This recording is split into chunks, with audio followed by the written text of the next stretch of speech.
여러분과 나눌 말씀 제목은요, 말씀이 있는 곳에 죄는 떠나간다. 말씀이 있는 곳에 죄는 떠나간다. 이 말씀으로 또 함께 은혜를 나누기 원합니다.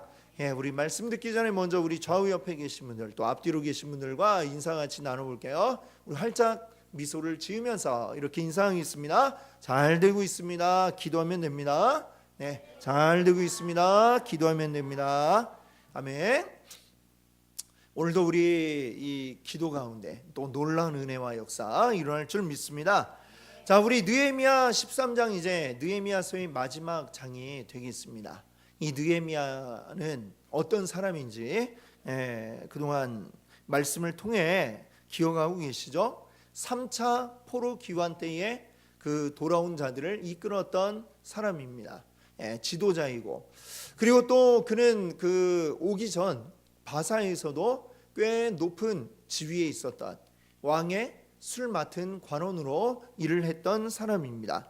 그래서 그가 돌아올 때에는 왕으로부터 이 예루살렘이 속한 지역의 총독의 그 명을 받아서 이제 그런 허락을 얻어서 돌아오게 되었고, 그가 돌아와서 한 일은 뭐냐면 예루살렘 성벽을 재건하는 데에 이제 가장 우선적으로 힘을 쏟았습니다. 자, 그래서 이 사람들을 독려하여서 예루살렘 성벽을 이제 다시 쌓아 올리고, 그러고 난 후에 이제 이를 보면 먼저 2차 포로 기환 때 와 있었던 학사 겸 제사장 에스라, 이 에스라를 이제 모셔놓고 그 다음에 모든 백성들을 다 그 광장에 모아놓고 무엇을 하였느냐, 이제 말하자면 말씀 사경회를 한 거죠.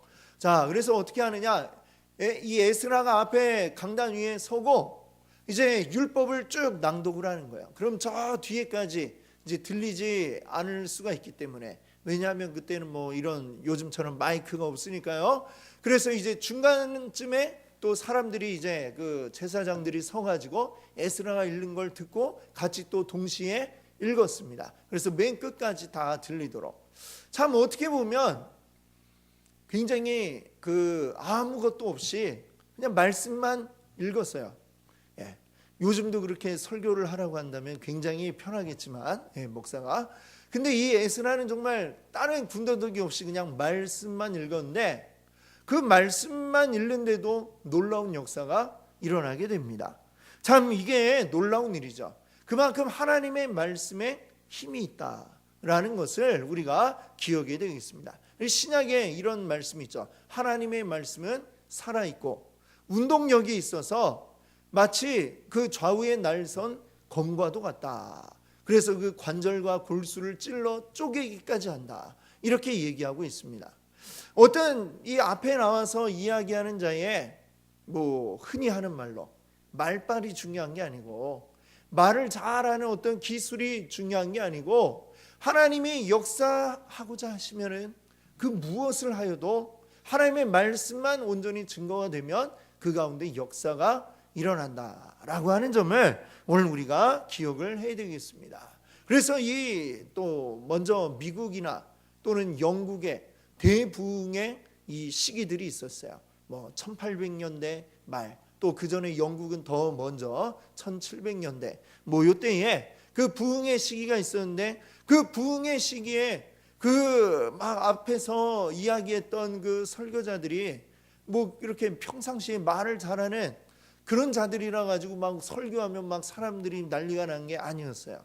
또 이 성경에도 보면 베드로가 성령을 받고 나서 이제 길거리에 나와서 외칠 때 막 몇천 명씩 하루에 주님께로 돌아오는 일들이 있었죠.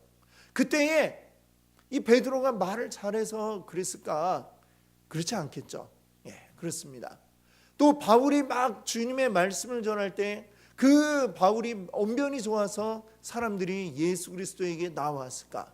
바울 스스로가 또 얘기하잖아요. 나는 말에는 별로 이렇게 소질이 없다. 이렇게 적은 그 스스로를 적은 곳도 있죠. 글은 내가 좀 쓰는데 좀 말은 좀 내가 약하다. 뭐 이렇게 적었어요.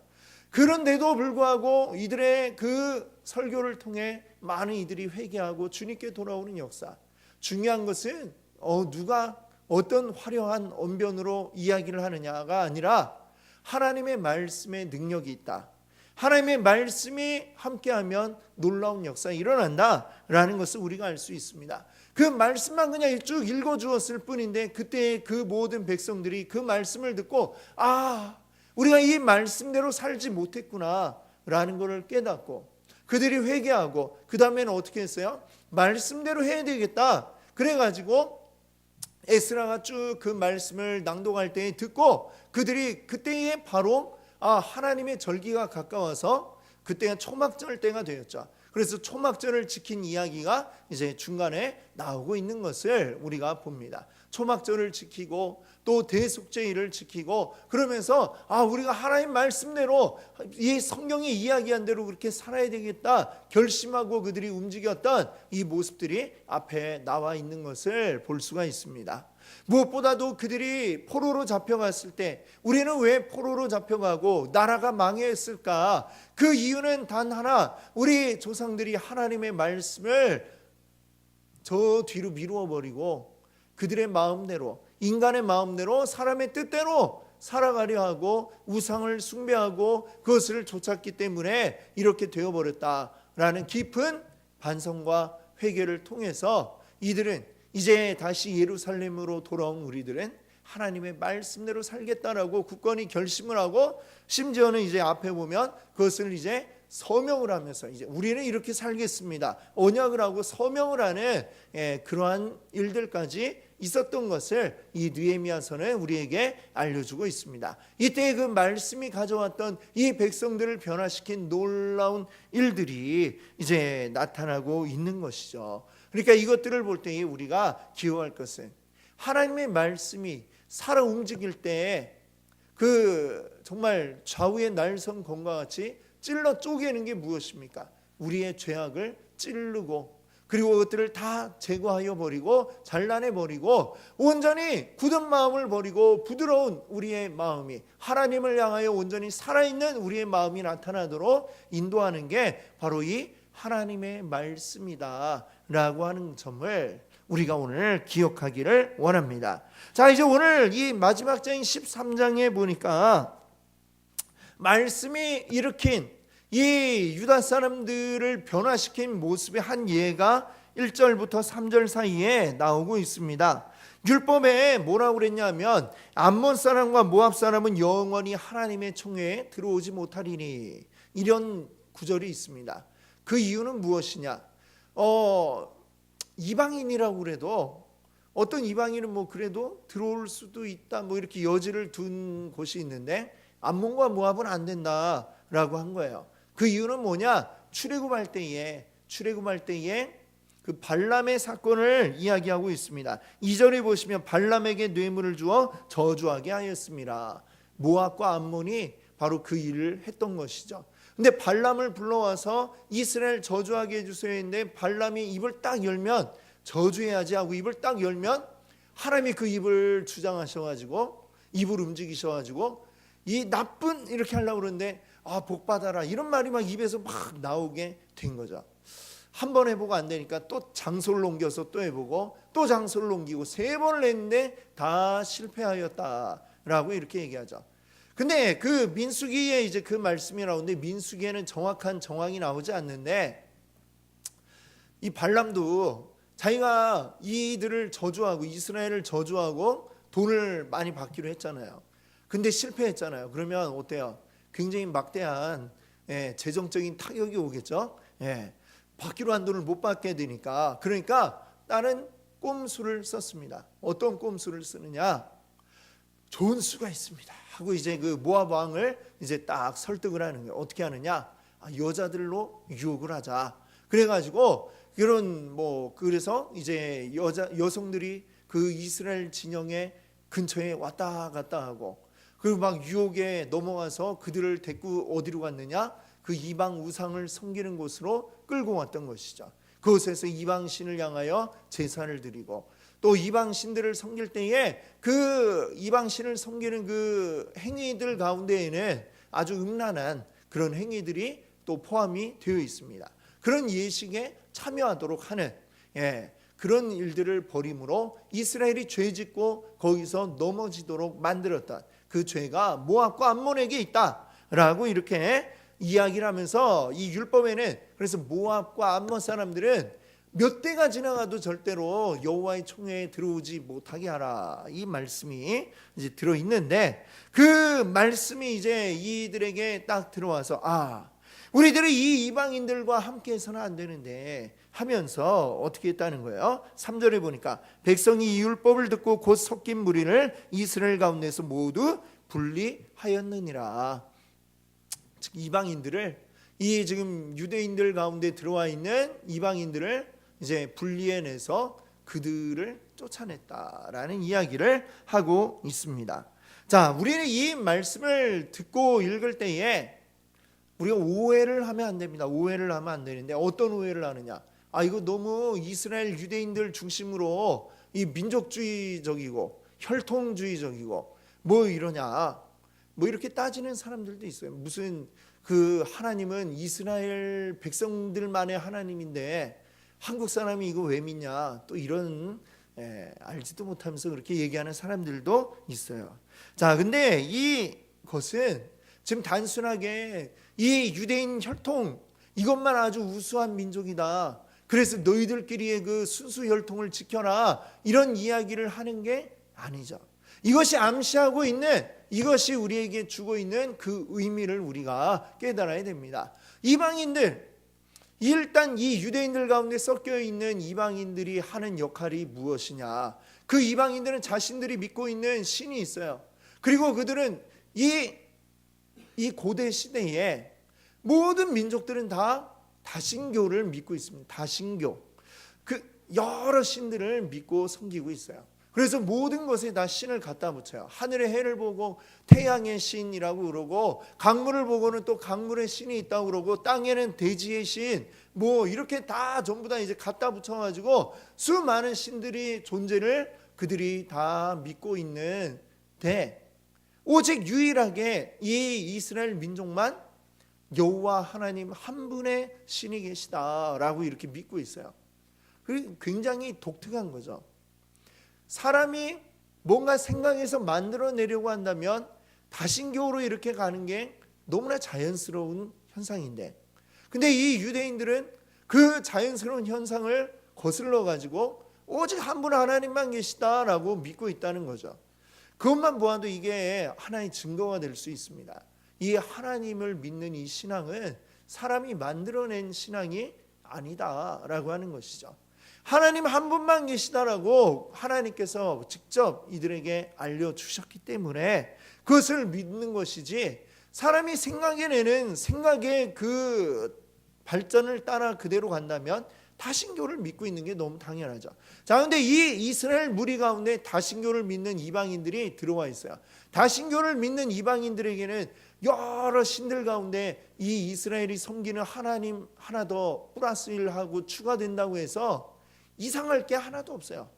왜냐하면 신은 너무나 많으니까. 또 너희 신도 신이지, 내가 믿는 신도 신이고, 이렇게 다신교적인 생각을 가지고 있습니다. 그것과 유일신 하나님을 믿는 이 생각은 같이 합쳐질 수가 없어요. 이스라엘의 그 유일신 하나님을 믿는다는 이 생각이 다신교와 결합이 되면 어떻게 되겠습니까?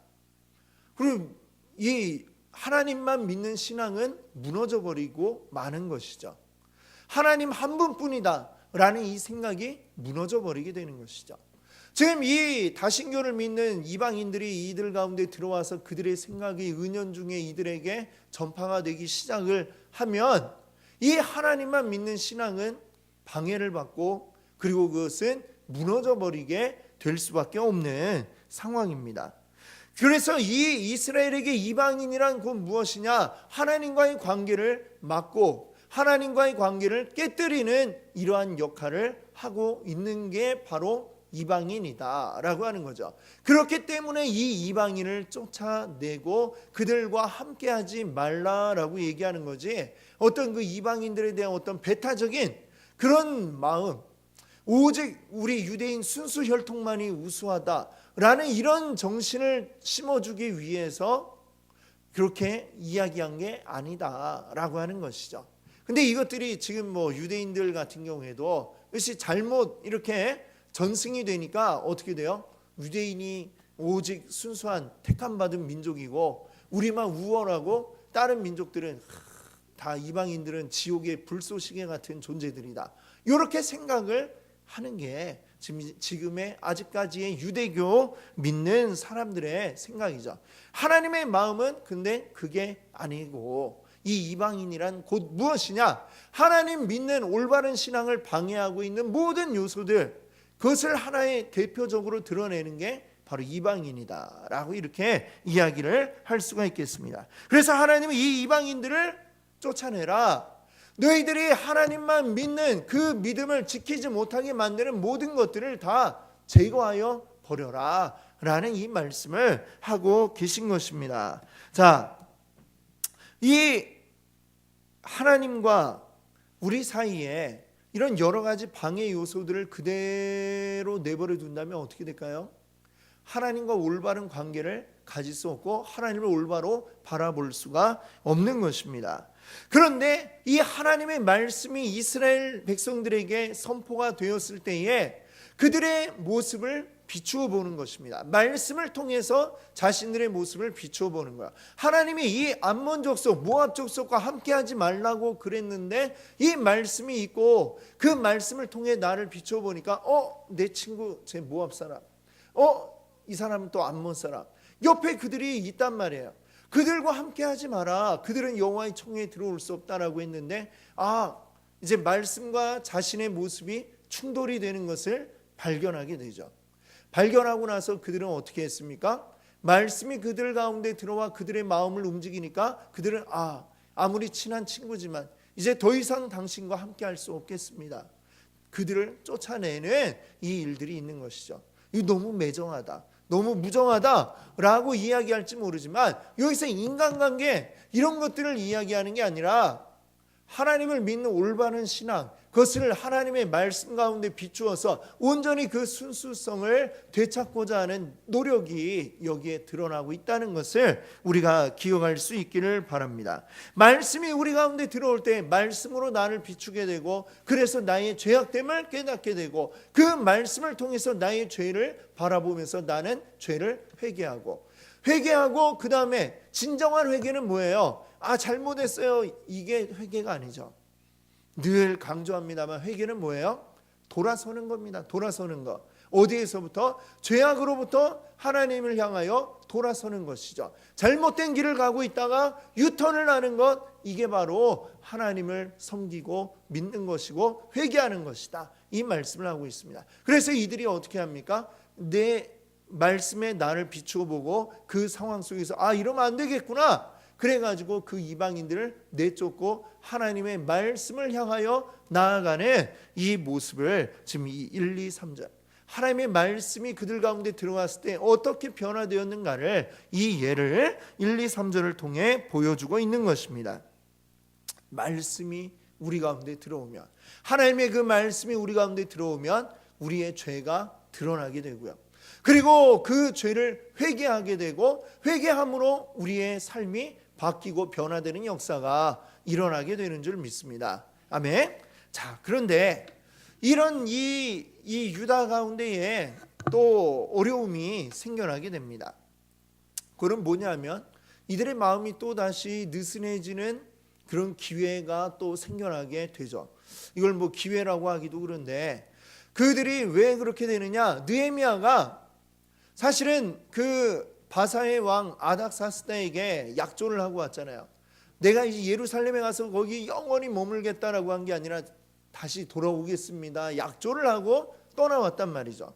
그래서 이 느헤미야가 이제 그 예루살렘에 있다가 다시 아닥사스다 왕에게로 돌아가게 됩니다. 자, 여기 이제 6절에 보면 그 이야기가 나와요. 그때 내가 예루살렘에 있지 아니하였느니라. 무슨 얘기냐면 거기에 보면 아닥사스다 왕 32년에 내가 왕에게 나아갔다가 이렇게 얘기를 하죠. 맨 처음에 느헤미야 1장을 보면 느헤미야가 처음에 예루살렘으로 올 때에 그때가 언제냐면 아닥사스다 왕 20년이라고 나옵니다. 지금 이제 다시 돌아간 때가 언제냐? 아닥사스다 왕 32년. 그러니까 이 예루살렘 지역의 총독으로 12년을 머물다가 다시 이제 그 아닥사스다 왕에게로 돌아갔어요. 돌아갔는데 다시 돌아옵니다. 그 느헤미야가 처음에 아닥사스다 왕의 밑에서 술 맡은 관원으로 있을 때에도 그의 관심은 늘 어디에 있었냐면 예루살렘을 향해 있었어요. 그 관심이 있었기 때문에 예루살렘의 상황을 듣고 와가지고 예루살렘 성벽을 쌓는 그 일을 했던 것이고, 근데 그가 이 총독의 직분을 이제 맡아서 예루살렘에 있다가 다시 돌아갔지만, 여기에는 뭐 자세한 정황은 안 나오지만 분명히 이 예루살렘의 상황이 어떤지 사람을 보내서 늘 수시로 연락을 듣고 했을 겁니다. 근데 또 뭔가 심상치 않다라는 이야기를 들었기 때문에 이 아닥사스다 왕에게 또 이야기를 해가지고 다시 예루살렘으로 돌아온 거죠. 자, 왜 그렇게 되었느냐? 지금 오늘 13장에 보니까 이 느헤미야가 다시 왕에게로 돌아간 사이에 여러 가지 일들이 벌어졌습니다. 여러 가지 일들이 벌어졌어요. 자, 앞서서는 3절까지는 이 말씀이 그들 가운데 들어와 말씀대로 살기로 결심하고 모든 이방인들을 내쫓고 변화된 모습을 보여주었으나, 그러나 이들이 마음이 느슨해지면서 말씀을 멀리할 때에 결국 어떻게 되느냐 하면 또다시 죄가 그들 가운데 들어와 가득하게 되는 모습을 보여주게 되었다라고 하는 것이죠. 자, 먼저 어떤 일이 있었느냐? 4절부터 보시면은 대제사장 엘리야십, 이 대제사장 엘리야십은 1차 포로기환 때에 이제 귀환할 때의 제사장이었던 예수아의 손자입니다.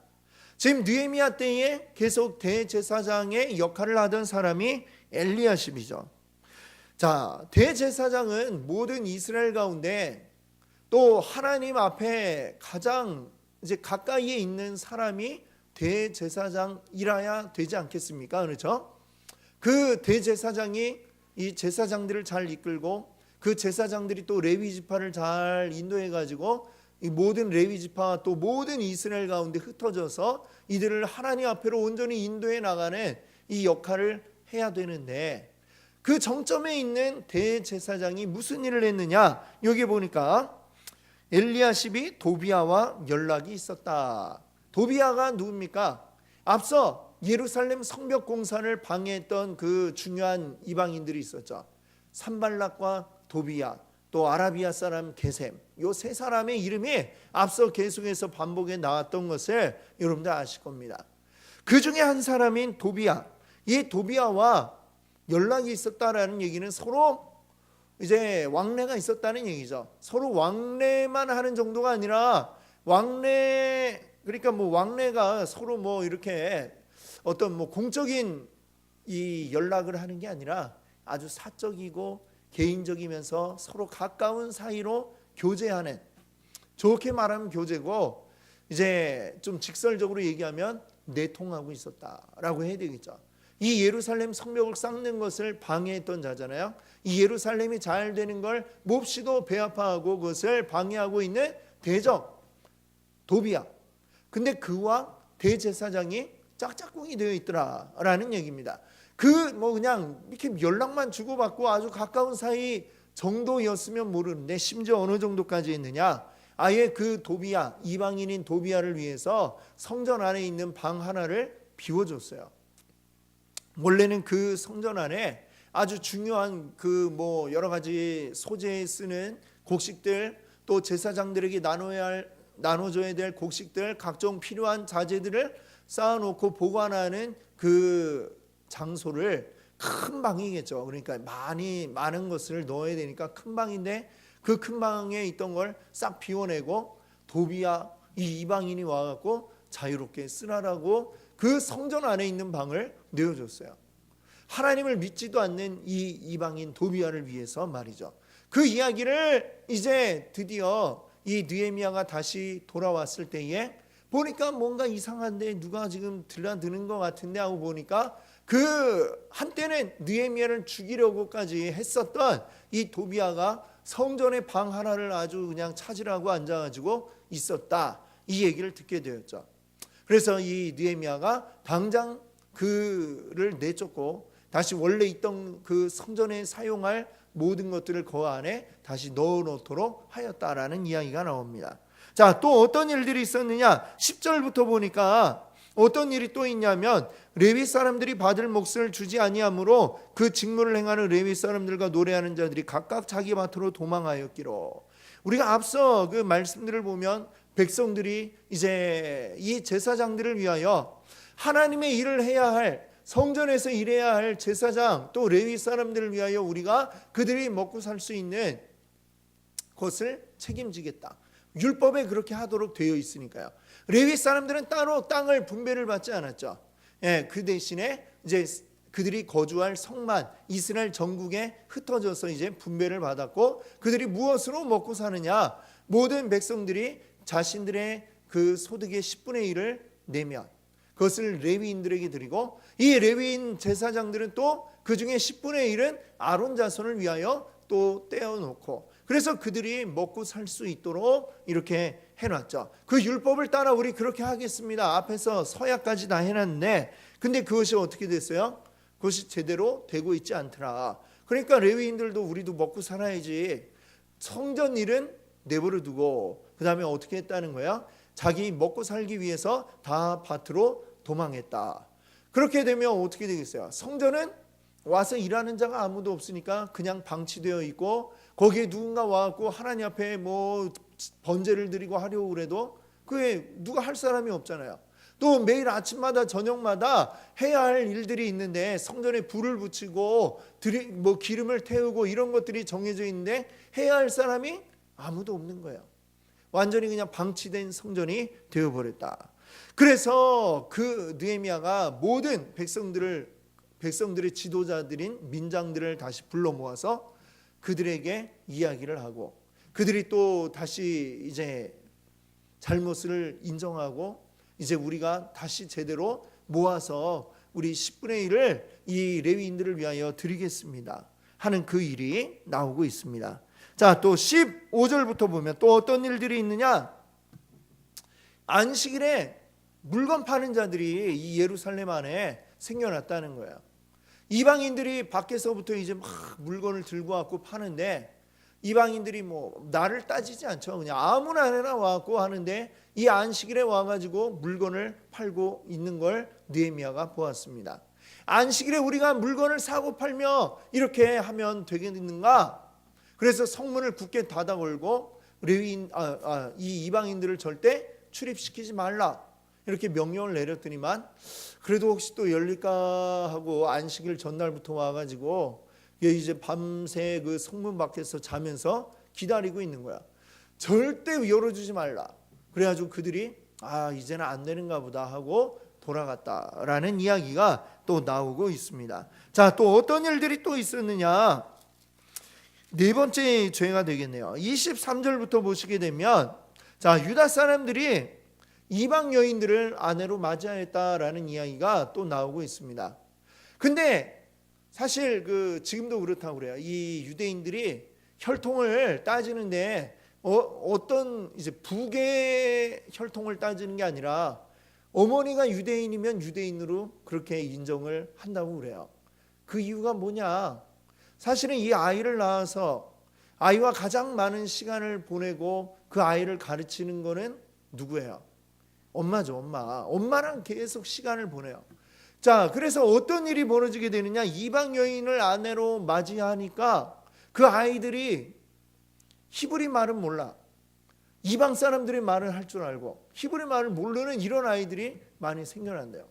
사실 우리나라에도 보면 이제 뭐 이렇게 외국인들이 이제 외국인들과 결혼을 해서 아이를 낳고 엄마가 외국인인 경우들이 많잖아요. 근데 그 아이들 같은 경우에 한국말이 이렇게 잘 안 돼서 굉장히 어려움을 겪는 그런 아이들이 많이 있어요. 학업에 막 그래서 뒤처지고, 왜? 엄마들이 한국말을 잘 못하니까 잘 말을 가르쳐 줄 수가 없죠. 학교에 가가지고 책 읽기도 잘 못하고 뭐 이렇게 어려움을 겪는 경우들이 있더라라는 것은, 그 이유는 무엇입니까? 엄마가 외국인이면 엄마가 어릴 때부터 엄마도 무슨 말이 편해요? 자기가 쓰던 말이 편하고 자기가 배웠던 거 그냥 하다못해 밤에 잠자라고 이야기를 해줘도 그 이야기 속에는 어떤 것들이 들어가 있어? 자기가 보고 배운 거, 들은 것들이 다 들어가 있죠. 그 아이는 알게 모르게 그런 이방 사상에 물든 채로 이렇게 자라나게 된다라고 하는 것입니다. 그래서 또다시 이제 이방 여인과 결혼한 이 문제가 불거지고, 그것을 이 느헤미야가 이방 여인과 제대로 그렇게 하면 안 되고 결국 또다시 이것을 정리하게 하는, 이것도 역시 마찬가지죠. 이렇게 너무 매정하다라고 이야기할지 모르지만 이것은 뭐 가정을 깨고 그런 차원의 문제가 아니라 하나님과 우리 사이에 이 잘못된 것들이 끼어들 틈을 주어서는 안 된다라고 하는 것을 단적으로 보여주는 하나의 예라고 할 수 있는 거죠. 심지어는 28절에 보시면은 엘리야십의 손자, 엘리야십 대제사장이죠. 자, 아까 그 도비야와 아주 그냥 짝짝꿍이 되었던 그 엘리야십이 심지어는 그의 손자, 이 엘리야십의 아들이 요야다예요. 그 요야다의 아들인 어느 아들이 어떻게 했느냐? 호론 사람 산발랏의 사위가 되었다. 그 무슨 얘기예요?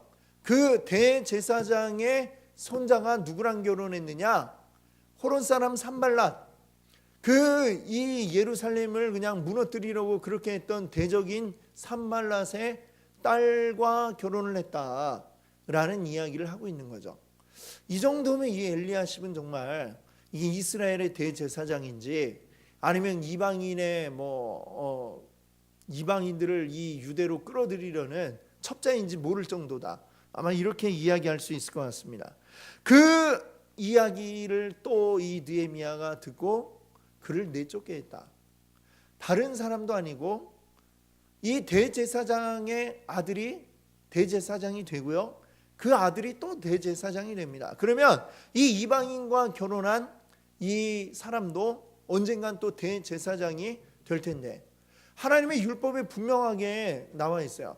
보통 사람들도 이방인들과 그렇게 결혼을 하면 안 되지만 당연히 대제사장은 절대 해서는 안 된다라고 나와 있습니다.